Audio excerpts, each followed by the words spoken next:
امی خدارہ کچھ تو کھا لیں آپ۔ مہرو کب سے اپنی امی کو کھانا کھلانے کی کوشش کر رہی تھی، مگر کوشش بے ضرر تھی۔ وہ تو بس ہاتھوں میں تسبیح لیے جائے نماز پر بیٹھی تھی، اپنے بیٹے کے لیے دعائیں مانگ رہی تھی، جو کہ کل گھر سے جو نکلا تھا وہ ایک دن بعد بھی گھر نہیں پہنچا تھا۔ فرزانہ معظم کے لاپتہ ہونے پر حد سے زیادہ پریشان تھی۔ ہیرا میرے بیٹے کا کچھ پتہ چلا؟ ہیرا کو گھر میں آتا دیکھ فرزانہ اس کی طرف بڑھی۔ نہیں اماں، بھائی کے دوستوں سے پوچھ لیا، وہ پرسوں سے کسی سے نہیں ملے۔ محلے داروں سے بھی پوچھا، مگر کسی کو کچھ نہیں پتہ۔ بھائی کے دوستوں کو کہا ہے کہ پولیس سے مدد لیں۔ ہیرا صوفے پر بیٹھ کر اپنی شال طے کرتے ہوئے بولی، آپ فکر نہ کریں امی، بھائی کی تو عادت ہے یوں کئی دنوں تک گھر سے باہر رہنے کی۔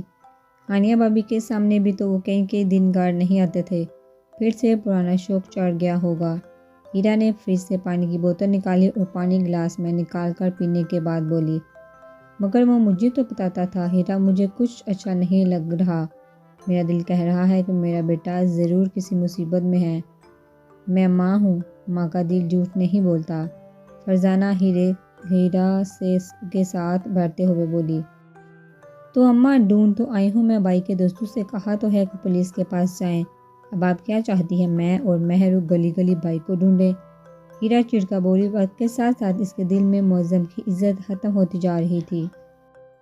اس کے کارنامے سن کے اب اسے اپنے بھائی سے چڑ ہونے لگی تھی۔ ہاں بولو اصغر، میں نے تمہیں ایک کام دیا تھا، کیا ہوا اس کام کا؟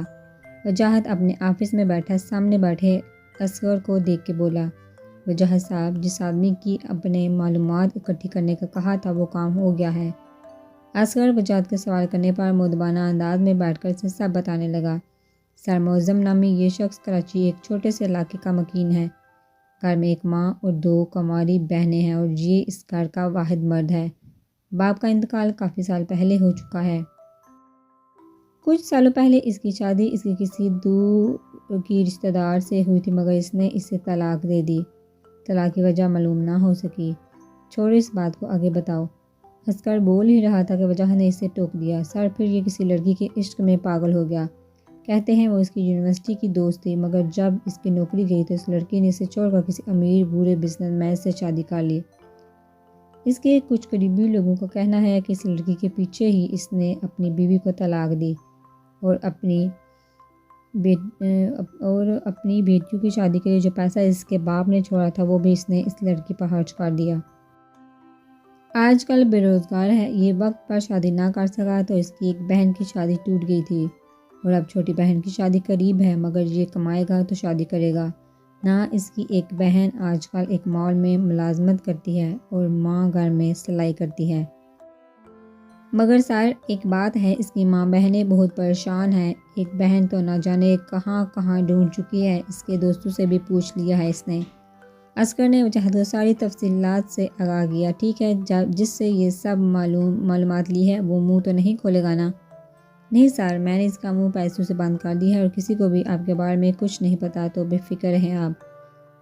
ٹھیک ہے، یہ لو اپنا انعام، جا سکتے ہو تم۔ وجاہت نے ایک کاغذ کا پیکٹ اصغر کی طرف بڑھایا، جسے اس کی مسکراتے ہوئے تھام لیا۔ شکریہ وجاہت صاحب، جب بھی کوئی کام ہو تو یاد کیجیے گا۔ سر جھکا کر بولتے ہوئے اصغر وجاہت کے آفس سے باہر چلا گیا۔ وجاہت یہی سوچ رہا تھا کہ معظم کے ساتھ کیا کرے، کیونکہ اب بات اس کے گھر والوں کی بھی تھی۔ 2 چھوٹی کنواری بہنیں تھیں اس کی، جس میں سے ایک کی شادی ٹوٹ چکی تھی اور دوسری کی قریب تھی۔ اگر اسے کچھ ہوتا ہے تو اس کے گھر والوں کی زندگی بہت مشکل ہو جائے گی۔ ریحانہ کی باتیں بھی ذہن میں آنے لگی جو وہ اس سے کہہ رہی تھی، اور پھر آخر میں اس کا دیا ہوا وعدہ۔ وجاہت اپنے انگوٹھے سے اپنی کان پٹی مسلتے ہوئے سوچنے لگا۔ پھر اٹھ کر اپنے فارم ہاؤس چل دیا جہاں اس نے معظم کو رکھا ہوا تھا۔ فارم ہاؤس پہنچ کر اس نے اپنے آدمی کو فون پر کچھ ہدایات دی، روحانیہ کو کال بھی کی اور اس سے ڈرائیور کے ساتھ فارم ہاؤس آنے کے لیے کہا۔ قریب 1.5 گھنٹے میں ہی اس کا آدمی اور ہانیہ دونوں ہی فارم ہاؤس پہنچ چکے تھے۔ وجاہت، آپ نے مجھے یہاں کیوں بلایا ہے؟ ہانیہ کو وجاہت کا اس طرح سے اچانک فارم ہاؤس بلانا سمجھ میں نہ آیا۔ کسی سے ملوانا ہے تمہیں؟ وجاہت نے اپنی پینٹ کی جیب سے ہاتھ نکالا اور اپنا ہاتھ ہانیہ کے بازو کے گرد پھیلا کر اسے ساتھ لے جانے لگا۔ ایک کمرے میں جا کر وجاہت نے لائٹ آن کی تو ہانیہ کی آنکھیں پھٹی کی پھٹی رہ گئیں۔ حیرت سے، کیونکہ سامنے ہی معظم کو کرسی پر رسی سے باندھا ہوا تھا۔ یہ سب کیا ہے وجاہت؟ خوف سے وہ وجاہت کو دیکھنے لگی۔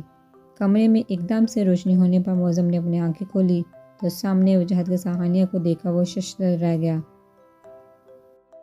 وجاہت نے ہانیہ کو کوئی جواب نہ دیا، اسے کمرے میں رکھے صوفے تک لے گیا۔ اسے بٹھا کر وجاہت نے معظم کو آزاد کیا۔ کچھ کہہ رہے تھے کل تم میری بیوی کے بارے میں، دوبارہ بولنا چاہو گے؟ وجاہت نے ہانیہ کے ساتھ بیٹھتے ہوئے کہا۔ ہانیہ کبھی وجاہت کا غصے سے بڑا چہرہ دیکھنے لگی تو کبھی معظم کا شرمندگی سے جھکا ہوا چہرہ۔ جلدی بولو، وقت نہیں ہے میرے پاس، وجاہت نے اب کی بار آواز کو ذرا اونچا کر کے کہا تو ہانیہ ذرا سہم سی گئی۔ وجاہت نے اس کے کندھے پر ذرا دباؤ دیا جس سے وہ تھوڑی پرسکون ہوئی۔ میں معافی چاہتا ہوں، جو کچھ میں نے کہا تھا وہ سب جھوٹ تھا۔ ہانیہ نے اپنی زندگی میں کچھ بھی غلط نہیں کیا، بلکہ غلط تو میں نے کیا تھا اس کے ساتھ۔ سارے خاندان میں نے اسے رسوا کیا تھا، اسے طلاق دے کر، مگر میرا یقین کرے میں نے یہ سب صرف اپنی محبت کو پانے کے لیے کیا تھا۔ ہانیہ مجھے معاف کرو، میں نے تمہارے ساتھ غلط کیا تھا، تو دیکھو میرے ساتھ کچھ اچھا نہیں ہوا۔ سونیا مجھے چھوڑ کر چلی گئی اور ہیرا کی شادی ٹوٹ گئی، میری نوکری بھی چلے گئی۔ معظم ہانیہ سے معافی مانگنے لگا۔ تم کو کیا لگا تھا تم میری بیوی کے بارے میں کچھ بھی کہو گے اور میں تمہاری باتوں پر یقین کروں گا؟ اپنی بیوی کو میں مہینوں سے جانتا ہوں اور تم سے میں پہلی بار ملا تھا۔ کیا لگا تھا تمہیں کہ میں تمہاری بناوٹی کہانی پر یقین کروں گا؟ چوٹ تم نے بالکل صحیح جگہ لگانے کی کوشش کی تھی، مگر میرا یقین تمہاری نجی سی سوچ سے کہیں زیادہ ہے اپنی بیوی پر۔ تمہیں کیا لگتا ہے تم ابھی تک زندہ کیوں ہو؟ وجاہت نے شعلہ برساتی آنکھوں سے معظم کی آنکھوں میں دیکھ کے کہا۔ میں نہیں جانتا۔ وجاہت کی نظروں میں دیکھنے کی معظم میں ہمت نہیں تھی تو وہ نظر جھکا کر بولا۔ پہلی وجہ یہ ہے کہ میری بیوی نے مجھ سے وعدہ لیا کہ میں کوئی غلط کام نہیں کروں گا۔ دوسری یہ کہ کہیں نہ کہیں تم وجہ ہو ہانیہ کو میری زندگی میں بھیجنے کے۔ اور آخری وجہ تمہارے گھر میں بیٹھی بیوہ ماں اور 2 چھوٹی بہنیں ہیں۔ میں بھی ایک بہن کا بھائی ہوں، بہنوں کی طرف سمجھ سکتا ہوں، اسی لیے تمہیں آزاد کر رہا ہوں۔ باہر تمہیں ایک آدمی ملے گا، اس کے پاس ایک بیگ ہے اور تم اس سے لیتے ہوئے جانا۔ میرا آدمی تمہیں تمہارے گھر چھوڑ دے گا۔ اس بیگ میں اتنا پیسہ ہے کہ تم آگے کی اپنی زندگی آرام سے گزار سکتے ہو۔ اپنی بہنوں کی شادی کرو اور اپنی ماں کو لے کر اس شہر سے اور میری دنیا سے بہت دور چلے جاؤ، اور اگر آئندہ تم نے دوبارہ میری دنیا میں آنے کی کوشش کی تو اس پل کے بعد تم سانس نہیں لوگے۔ صوفے کی پشت سے ٹیک لگاتے ہوئے وجاہت نے کہا، اپنی محبت کے صدقے میں تمہیں تمہاری جان دے رہا ہوں، میں معافی مانگو اس سے اور دفع ہو جاؤ۔ وجاہت نے معظم کو دیکھ کے کہا۔ معظم نے بھی فوراً ہی اپنے ہاتھ ہانیہ کے آگے جوڑے۔ احساس ندامت سے اس کا سر جھکا ہوا تھا۔ ہانیہ مجھے معاف کر دو، جو کچھ بھی میں نے تمہارے ساتھ کیا اس سب کے لیے۔ میں نے تو آپ کو کب کا معاف کر دیا تھا معظم، جب وجاہت سے محبت ہوئی اسی دن آپ کو معاف کر دیا تھا میں نے، بلکہ شکر گزار ہوں میں آپ کی کہ آپ کی وجہ سے ہی مجھے ایک سچا پیار کرنے والا اور عزت دینے والا شوہر ملا۔ ہانیہ نے نظریں وجاہت پر مرکوز کیے۔ معظم کو کہا۔ وہ اس شخص کو دیکھنا بھی نہیں چاہتی تھی، وجاہت کی نظریں بھی اس پر تھی۔ معظم ہانیہ کے الفاظ سن کر کمرے سے نکلتا چلا گیا۔ مجھے یقین تھا آپ کبھی کسی کے ساتھ کچھ غلط نہیں کریں گے، ہانیہ نے مسکرا کے وجاہت کی آنکھوں میں دیکھ کے کہا۔ جو کچھ بھی اس نے مجھے کہا تھا سنشائن، دل تو کیا تھا کہ اسے اسی وقت سبق سکھاؤں، مگر پتہ نہیں کیوں رک گیا۔ پہلے آج تمہاری باتیں ذہن میں چلنے لگی اور بعد میں اس آدمی کے گھر والوں کے بارے میں پتہ چلا تو میں رک گیا۔ جو کچھ اب اس کو دیا وہ صرف اس کی ماں اور بہنوں کے لیے، کیونکہ ایک وقت میں انہوں نے تمہارا خیال رکھا، بس انسانیت کی خاطر یہ سب کیا۔ وجاہت نے ہانیہ کا چہرہ ہاتھ کی پشت سے سہلاتے ہوئے کہا۔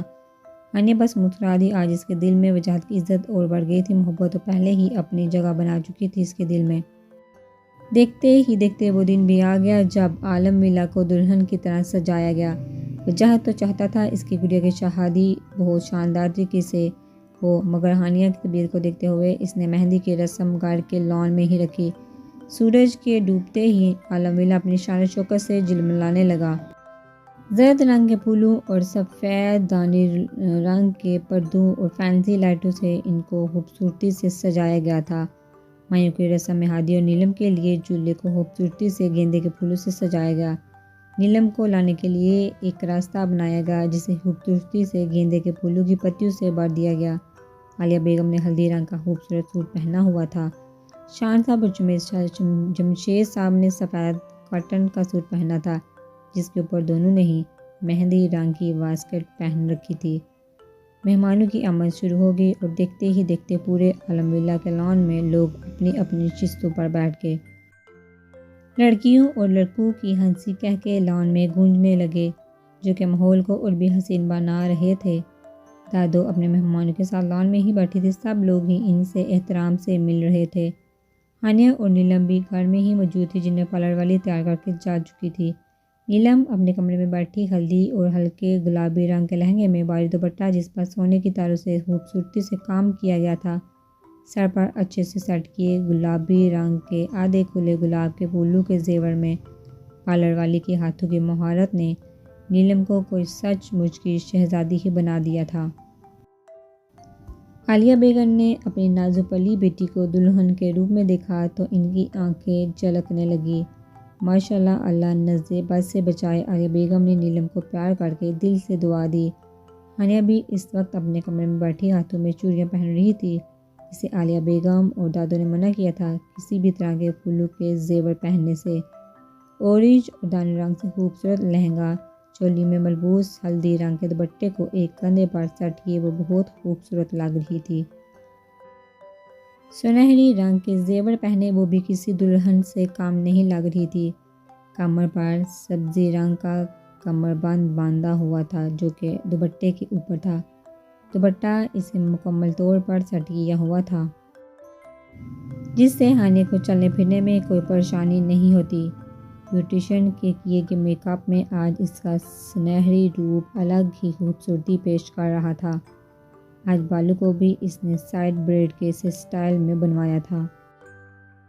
وجاہت سے بہت ضد کر کے اس نے بیوٹیشین سے میک اپ کروایا تھا، ورنہ تو وجاہت نے کہا تھا کہ بالکل سادگی میں رہنا، مگر پھر وہ مان گیا کیونکہ ان کی شادی کی تو کوئی رسم ہوئی نہیں تھی، تو اسی لیے وجاہت چاہتا تھا کہ نیلم کی شادی کو ہانیہ دل سے انجوائے کرے جیسے بھی وہ چاہتی ہے۔ یار سنشائن دیکھو ذرا، اس نے اپنے بالوں سے ہیئر کیچ کھینچا تو مجھے اب اس کے بال کچھ اچھے نہیں لگ رہے، ذرا اسے ٹھیک کر دو۔ وجاہت حور کو گود میں لیے کمرے میں داخل ہوا اور اپنی ہی دھن میں بولتا چلا گیا۔ ہانیہ بیڈ پر اس کی مخالف سمت بیٹھی چوڑیاں پہن چکی تھی۔ وجاہت کی آواز پر وہ اٹھی اور اپنا رخ وجاہت کی طرف کیا۔ ہانیہ کو دیکھے وجاہت جو شاید آگے بھی کچھ کہتا مگر اب تو جیسے اس کے ہونٹ سل گئے تھے۔ ہانیہ اتنی پیاری لگ رہی تھی کہ وجاہت نے اپنی پلکیں بھی نہ جھپکائیں، اس کی نظر تو جیسے تھم سی گئی اپنے سن شائن پر جو کہ آج سچ مچ میں اپنے سنہری روپ سے وجاہت کی آنکھوں میں جگمگا رہی تھی۔ حور وجاہت کی گود میں سے اترنے کے لیے کھسمسائی تو وجاہت ایک دم چونک کر حال میں واپس آیا۔ کیسی لگ رہی ہوں؟ ہانیہ نے خوبصورت مسکان لبوں پر سجائے وجاہت سے پوچھا۔ یار اتنی خوبصورت نہ لگوں کہ میں بے حس ہو کر تمہیں اس کمرے میں بند ہی کر دوں، اتنی حسین نہ لگوں کہ میں تم پر سے نظریں ہی نہ ہٹا سکوں۔ سچ کہو تو آج ایسا لگ رہا ہے کہ یہ سنہری پری کو مجھے دنیا سے چھپا کے رکھنا چاہیے۔ وجاہت کے بےہودگی سے بولنے پر ہانیہ کا چہرہ اتر گیا۔ مطلب آج بھی آپ مجھے تیار ہو کر باہر جانے نہیں دیں گے؟ ہانیہ نے مجھے دل سے سوال کیا تو وجاہت کو ایک دم سنبھالنا پڑا۔ دوسری طرف حور اپنے ہاتھ پیر چلانے لگی وجاہت کی گرفت میں۔ وجاہت نے اسے نیچے اتارا اور ہانیہ کے قریب آیا۔ نہیں، آج کچھ نہیں کہوں گا، گڑیا کی شادی میں تمہارا جو دل کرے وہ تم کرو، میں نہیں روکوں گا، بس اپنا خیال رکھنا، زیادہ چہل قدمی مت کرنا اور جو بھی دادو اور مام کہیں ان کی سننا۔ وجاہت نے اس کے ماتھے پر سجی نازک سی بندیا پر اپنے لب رکھتے ہوئے کہا۔ وجاہت کے لمس کو محسوس کر کے ہانیہ پھر سے مسکرانے لگی۔ جس نے حور کو دیکھا جو اپنے بال پورے بگاڑ چکی تھی۔ ہانیہ کے جیسے ہی اورنج دانیوں ہلدی رنگ کے چھوٹے سے لہنگے میں حور بہت پیاری لگ رہی تھی۔ اس کے ہیئر کیچ میں ستاروں کا کام تھا جو کہ شاید اسے جج بھی رہا تھا، تو اس نے اپنے سر سے اتار دیا جس کی وجہ سے اس کے بال خراب ہو گئے اور وجاہت اپنی بیٹی کے بال ٹھیک کروانے کے لیے ہانیہ کے پاس لایا۔ ہانیہ نے حور کے گال پر پیار کیا اور پھر اس کے بال بنانے کی بجائے حور کے کپڑوں کے ساتھ آئے چھوٹے سے دوپٹے کو لیا جو کہ اس نے پہنایا نہیں تھا۔ اب ہانیہ نے اسے کھول کر اس کے سر پر رکھا اور اس کے گردن کے پیچھے کر کے اس نے پنیں لگا دی۔ جیسے کشمیری عورتیں اپنی گردن کے پچھلے حصے پر اسکارف باندھتی ہیں، وجاہت اپنی چھوٹی سی پری کو دیکھ کے مسکرا دیا۔ بھورے بالوں کو نفاست سے سیٹ کیا ہوا تھا، بھوری آنکھوں میں آج سنجیدگی کے بجائے آج نرمی تھی، گھنی مونچھوں تلے ہونٹ ذرا مسکرائے تھے اپنی چھوٹی سی پری کو دیکھ کے۔ ہانیہ نے بے اختیار ہی اپنی ہارٹ بیٹ مس کی۔ یہ مغرور شہزادہ ہانیہ کو ایک محبت کرنے والے شوہر اور نرم لہجے والے باپ کی صورت میں ہمیشہ بہت اچھا لگتا تھا۔ چلیے سن شائن، میری گڑیا کی فرمائش ہے کہ ہم دونوں اس اسٹیج تک لے کر جائیں۔ وجاہت نے حور کو پھر سے گود میں لیا اور ہانیہ کی طرف ہاتھ بڑھا کے کہا۔ ہانیہ نے مسکراتے ہوئے وجاہت کا ہاتھ تھام لیا۔ وجاہت نے اس وقت سفید شیروانی پہن رکھی تھی جس پر اس نے دانے رنگ کے شال مفلر کی طرح لی ہوئی تھی۔